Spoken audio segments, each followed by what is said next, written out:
অসমৰ দৰিদ্ৰতা multi dimensional poverty কৈছিলে 32.67%।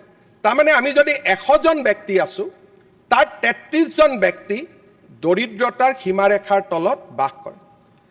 অধ্যক্ষ মহোদয়, আজি অসমৰ মাল্টি ডাইমেনশ্যনেল পভাৰ্টি হৈছে 14.47। 70 ইয়াৰ্ছ স্বাধীনতাৰ পিছত আমি 70 বছৰ অপেক্ষা কৰিলো যে অসমত দৰিদ্ৰতাৰ সীমাৰেখা কেতিয়া সিঙ্গল ডিজিটলৈ আহিব। কংগ্ৰেছ ফেইল। কিয়?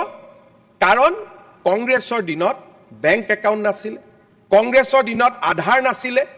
ইচ্ছা থাকিলেও ৰাজীৱ গান্ধী ডাঙৰীয়াই কৈছিলে যে মই 100 টকা পঠালে 10 টকাহে হিতাধিকাৰীজনে পায়, 90 টকা ৰাস্তাত নোহোৱা হয়। এইটো মোৰ বক্তব্য নহয়, ৰাজীৱ গান্ধী ডাঙৰীয়াই এই কথা উল্লেখ কৰিছে।